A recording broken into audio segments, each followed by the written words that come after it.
Saint-Albert le Grand de Haïti est très jeune, mais les fidèles qui l'animent ont beaucoup d'ambition pour eux ce chantier de construction de leur église qu'ils ont lancé et qui sort petitement de terre pour offrir une demeure digne à notre Seigneur. Et pour construire, il faut aménager le terrain, préparer les outils et essayer d'amasser tout ce qu'il faut pour la construction. Mais tout ça se fait dans une organisation précise, parce qu'il faut avoir un objectif. Et dans l'objectif, se fixer des étapes. Le lancement du plan stratégique paroissial, le plan paroissial de Saint-Albert du Grand fait partie de la mise en œuvre du projet 321A du plan stratégique diocésain. Ce projet qui est intitulé « Élaboration des plans stratégiques d'action paroissiale des paroisses », les PS-PAP. Comme les plans paroissiaux suivent la même dynamique que le plan diocésain, parce que les plans paroissiaux contribuent donc à la réalisation du plan diocésain. C'est les mêmes objectifs stratégiques qui sont retenus, à savoir la foi authentique comme premier objectif stratégique, la communion fraternelle et la bonne gouvernance. Et tout ce que le Seigneur a mis entre nos mains devront faire l'objet donc de reddition de comptes. Et c'est dans cette ambiance que nous voulons vraiment accompagner l'opérationnalisation de ce plan paroissial d'action pastorale.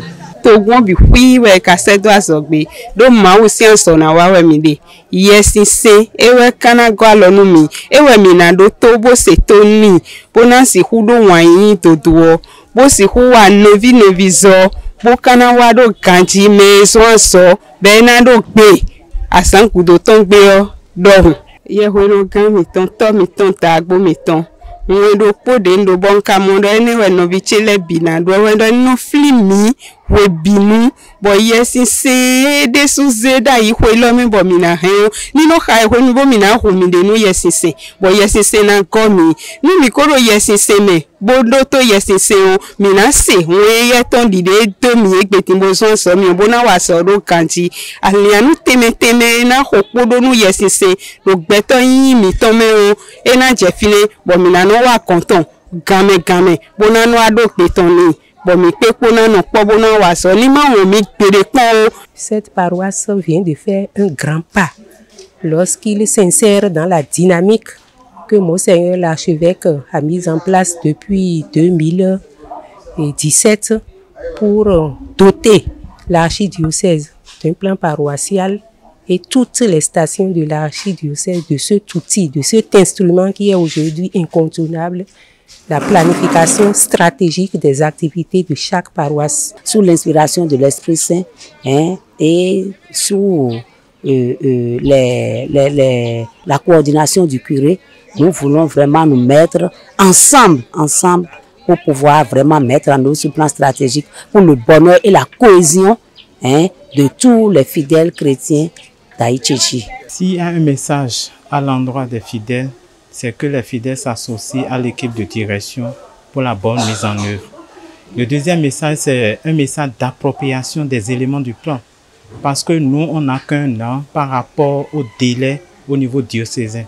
Pour ce faire, nous avons besoin de la collaboration de tous les groupes de prière, de toutes les chorales pour une bonne cohésion et mise en œuvre du plan, notamment sur les différentes actions que l'équipe va mettre en place pour la bonne marche de ce plan et pour l'évolution de notre paroisse de façon générale. Les attributions de cette équipe soient l'attribution de toute la communauté. Parce que si la commission, l'équipe prend le travail et que derrière elle, les fidèles la laissent, on ne pourra vraiment rien faire. Alors, bras dans les bras, main dans les mains, j'invite toute la communauté à mettre les pas dans les pas de la commission, de l'équipe, pour que le travail puisse marcher comme il se doit. Mais il faut dire que ça n'a pas été facile. En tant que pasteur, nous avons notre rôle à jouer. Je les appelle à tout moment pour leur dire de ne pas abandonner.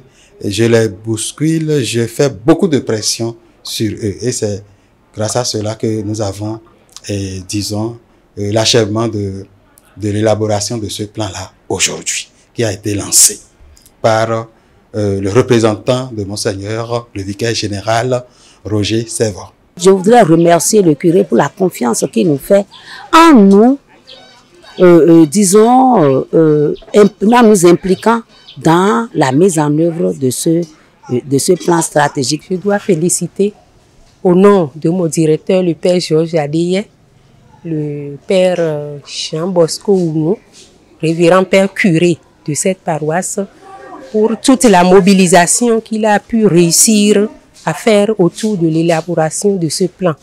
Le processus a été très bien réussi, surtout que cette paroisse dispose d'un certain nombre d'experts très dynamiques qui se sont mis en œuvre, qui se sont mis à l'œuvre très tôt, et le processus a très bien évolué.